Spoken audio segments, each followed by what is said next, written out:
Hey everybody out there, my name is Dragnix, and today you get something a little bit different on the channel. While I may not be a big channel at all, one of the most common questions that I get is how I go about doing a review. Because in case you didn't realize it, I'm a little bit meticulous when it comes to the way I go about reviewing a game. I mean, just look at these timestamps.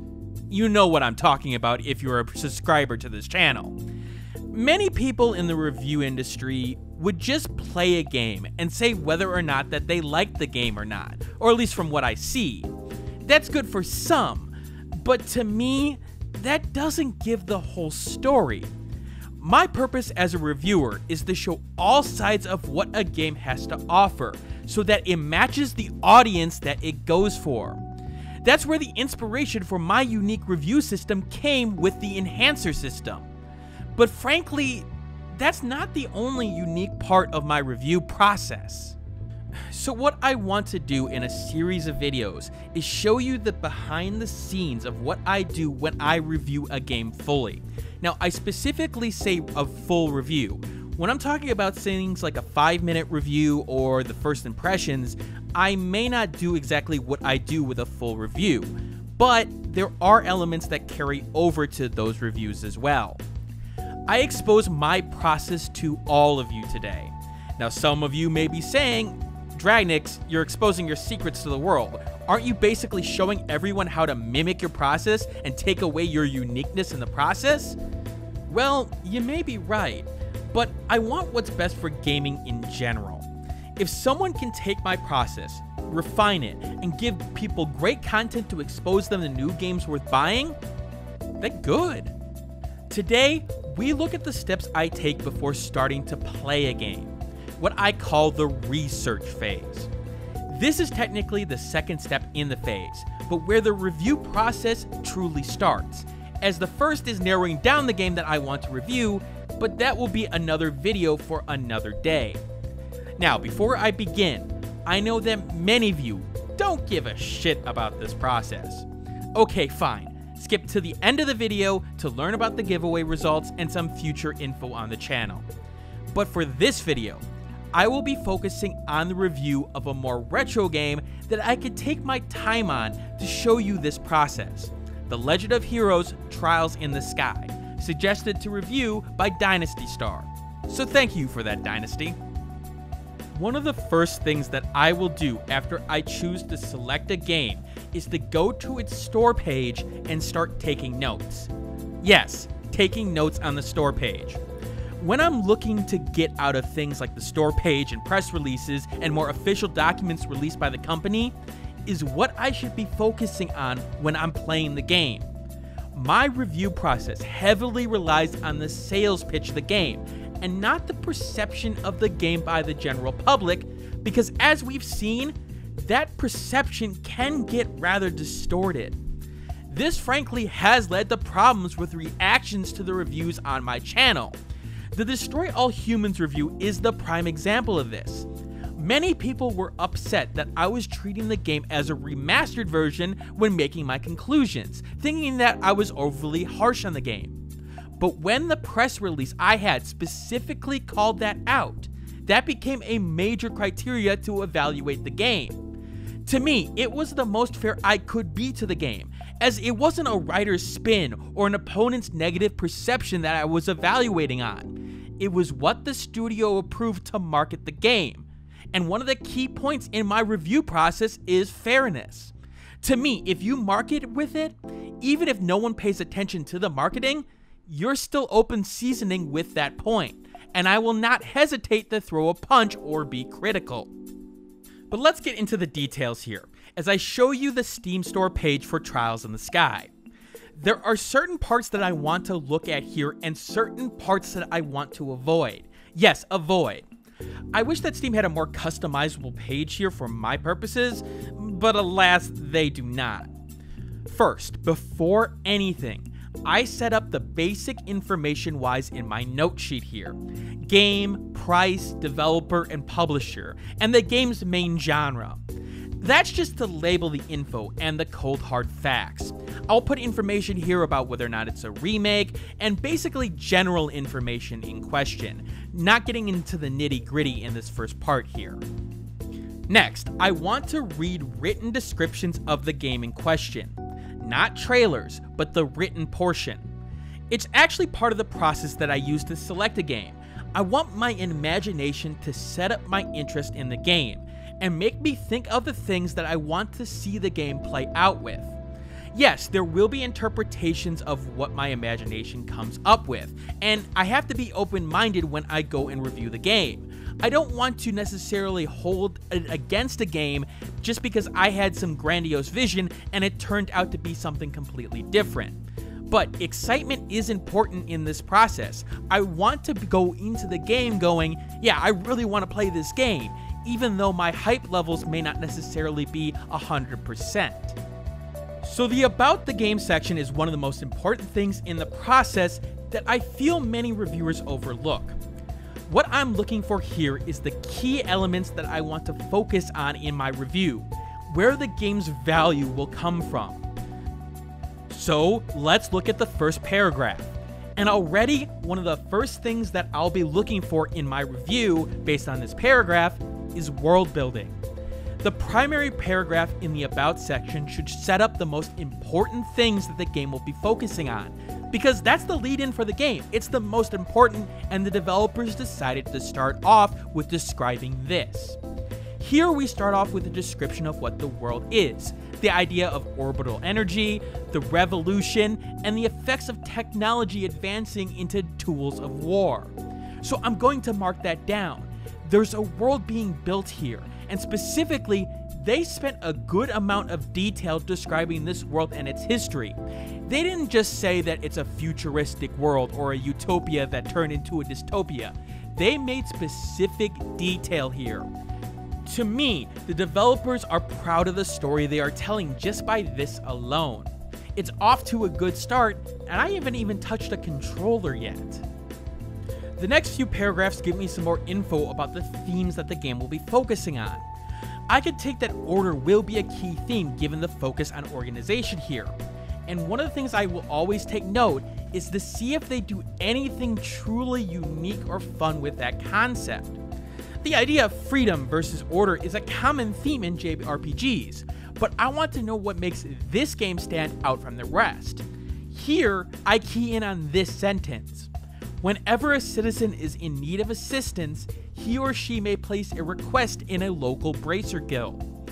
Yes, organization seems to exist here, but the relationship of the citizens coming to the guild, and not just being a government overlord, may provide the game with that unique storyline. So I'll be watching to see how the average citizen plays into the game's story, and thus, it goes on this sheet. What I'm looking for here is adjectives in this section. Sure, I'm looking for a description of features, of course, and we'll write them down to take a look at. But I really want to see how they describe their game here. Take this sentence, for example. Hailed as one of the largest, longest, and most meticulously detailed turn-based JRPG systems of all time. The meticulously detailed stands out. It's telling me that I'm going to need to get into the nitty-gritty, and maybe even have multiple saves and builds depending on how it plays out, as there could be a lot of flexibility there. I'm going to make huge note of this, and it's going to be one of the first things that I look for. Well, maybe not the first thing I look for. Again, I'm looking at that meticulously detailed and realize that, oh wait, I may need to be 20, 30 hours in before I get the full understanding of what that detail means. But it will be a focus in the review. Now, you may be asking yourself, why for adjectives specifically? Well, in the course of promoting a game, a studio is going to boast itself and its game in the description. In fact, I expect them to a huge degree. For example, here, saying things like the most highly regarded fantasy epics in literature.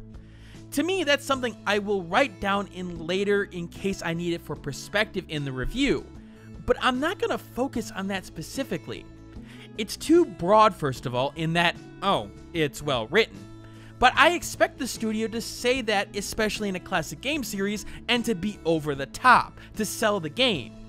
What I find to be a little bit more to the truth are those adjectives. That meticulously detailed adjective gives me a better sense of what the game specifically has to offer.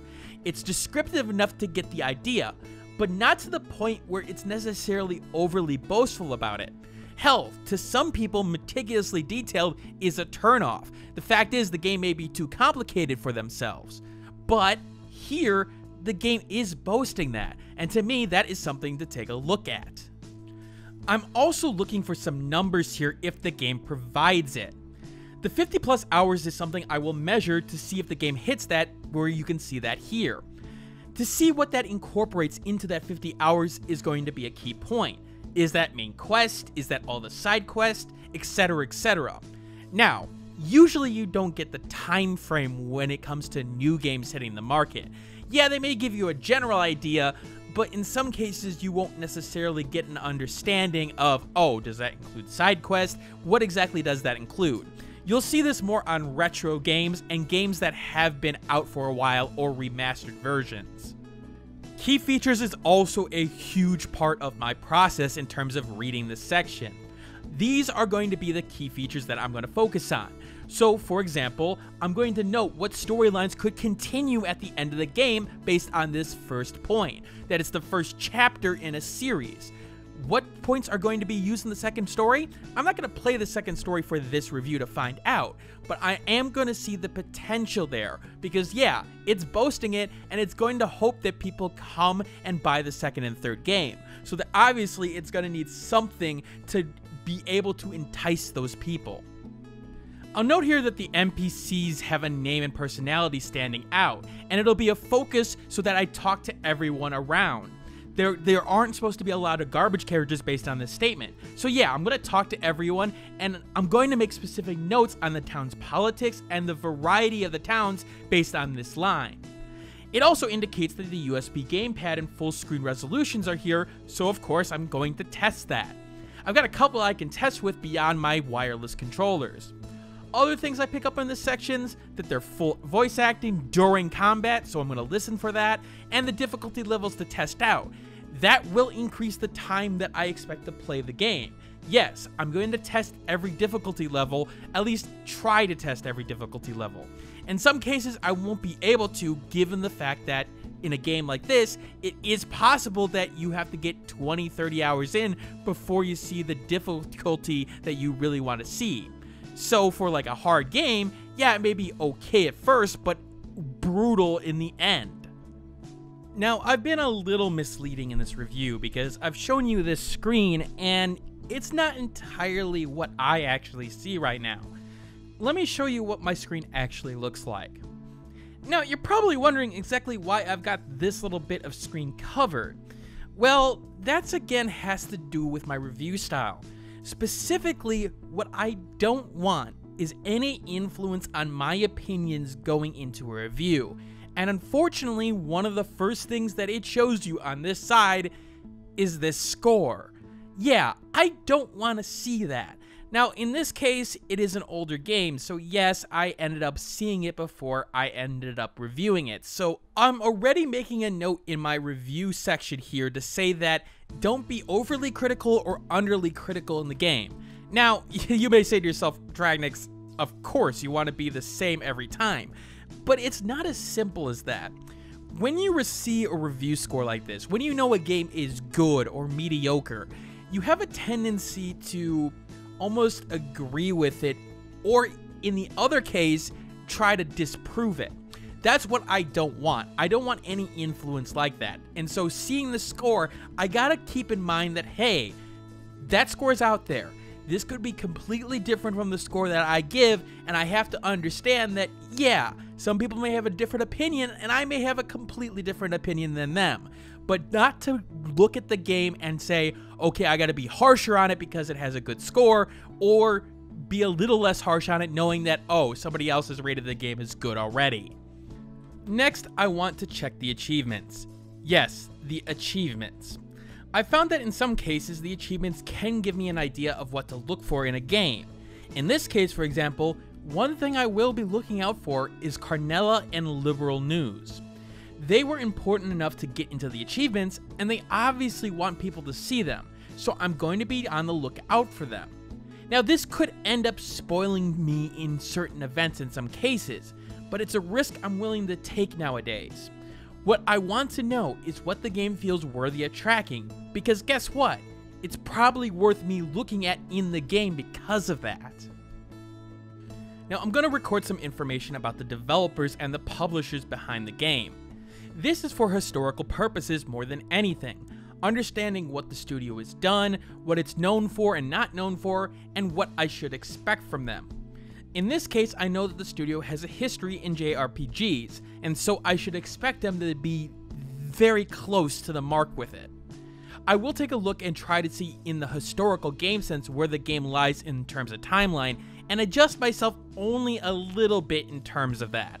I don't want to be too overly critical if it was the first in a series, because yeah, maybe it was the first game that the studio put together, and you do have some coming up to terms in terms of your quality when you're the first game in a studio.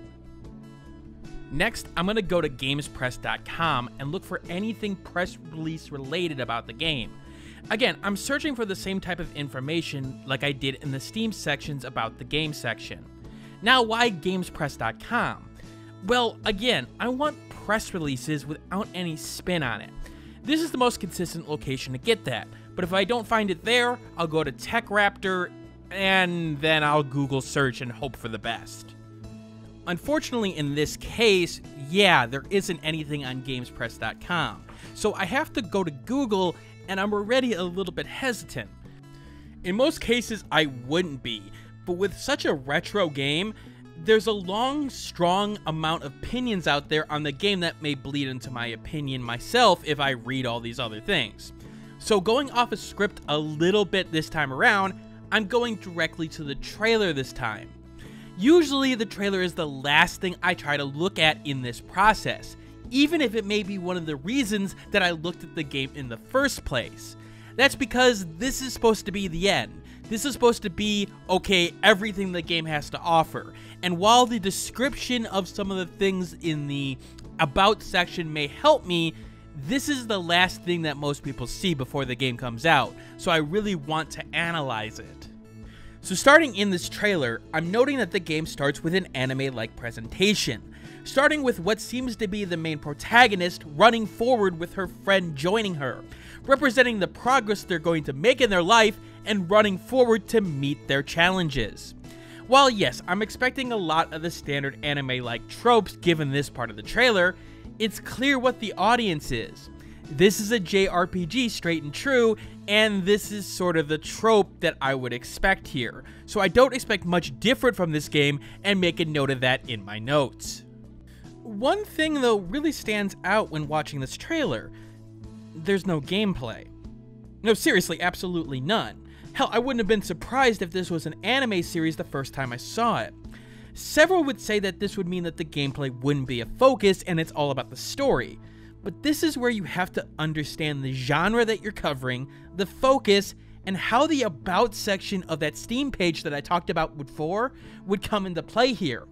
This is the prime reason why I do the trailer last, because the trailer makes sense given that keyword I talked about before when talking about the gameplay: meticulous. The fact is, unless the combat has elements that are over the top or look to be flashy in nature, they don't do well in a trailer. Yeah, you want to give an accurate representation of your game, but frankly, no one rushes to a game to see strategic JRPG or tactical RPG gameplay. So the fact is, it makes sense that they avoid it here. Let them find out via reviews. Let them find out via word of mouth. You want people to be drawn in by a trailer to maybe look into it a little further, and that's what this trailer is trying to do. I'm realizing that we're already hitting the 20-minute mark on this video, so I want to take a step back. What I want to do is show you the results of all this research. This document. This document will be what I look at when I'm playing the game, what I will be focusing on. Note the top 5 things that I want to look at when looking at the game. Notice all the information about the story, the presentation, the gameplay. This is my cheat sheet. What I'm going to do when I'm going to look at the game is I'm going to print a copy of this out and say, hey, what do I need to look at? When I'm in the middle of combat, how do I test the meticulous word that came up in the About section of the gameplay? How do I test the characters' relationships?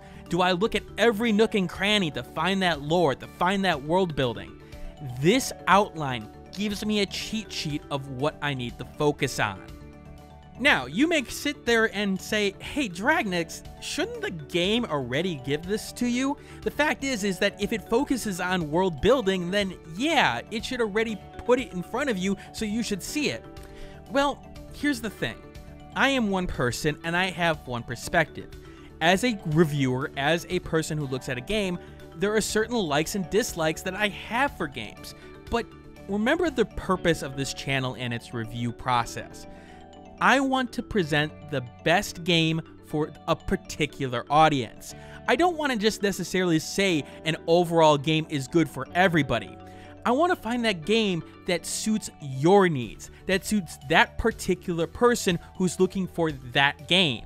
And the thing is, if I don't do something like this, I'll be focused on what makes me happy, and unfortunately, there are certain elements that may play against my opinion of the game versus what I consider to be a more objective opinion of the game. The best way I can describe it is like this. There are people out there who love gameplay. They don't really care about story, they don't care about presentation. All they care about is the nitty-gritty of gameplay. But have them review a game that is story-based, and they may overlook everything that the game has to offer in terms of strengths. Yeah, the gameplay may not necessarily be the greatest in Valhalla, but it offers something. It offers something fantastical to the story people out there. And while that's a more extreme example, because why would a gameplay person who focuses on gameplay be playing Valhalla, it starts to bleed over when you get a game like, let's say, Horizon Zero Dawn, where yeah, the story is good, but a person who likes gameplay may like the gameplay too, but may overlook the story while looking at it. Just for the sake of everybody being able to look at my end result of things, I will be hosting the document on a Google Docs in the description below, so that you can look at, hey, what was the end result here? Yeah, you showed me parts of it, but you didn't necessarily show me all of it, and I can't print it out myself. So there you go. In addition, the next portion of this review process will take a while. The fact is, it comes with the gameplay next, how I play the game. And well, considering it's a JRPG, it may take me a while to get to the certain elements that I want to. Maybe I'll break it into certain parts, I don't know yet. But at least you see what I do to start the process here. Coming up next on the channel, I believe will be a review on Graveyard Keeper, or a first impressions, I'm not sure yet. In addition, I talked about those giveaways that I will fully admit I have not been on top of. I haven't even gotten to the Hollow Knight things yet. Things have been absolutely crazy. So, to help me out, here is the list of the winners from the last giveaway, and of course the Hollow Knight winners. If you are watching this video, what I would ask you to do is join my Discord, which is in the description below. That'll make it a little bit easier for me to get you the game. Granted, I need to go and find the people who won the games in the first place for like the Hollow Knight, for example, and I apologize, I really do. It's not the fact that I'm not running a giveaway, it's the fact that shit's been crazy around here, and guess what? Things happen. I do want to stream a little bit more over on Twitch, but to be perfectly honest with you, it's finding time. And the thing is, I've found myself needing a lot more relaxation time lately. We just finished a big project at work. Well, didn't finish, but it is past the point of, okay, it's bearing down on me. And I found myself relaxing with my girlfriend a lot more lately. So yeah, I understand there isn't necessarily as much content, but I've needed this for my own sanity, to be honest with you. I'm also trying to do a couple of other projects unrelated to this channel, aka looking for some more progression in my career, so I just wanted to make sure that you guys knew that going forward. And again, I would love for a conversation to start about this. So leave your comments in the comment section below. Ask about anything in this process. Ask about, what exactly did I do to create this process? So on and so forth. Anyway, this is Dragnix signing out.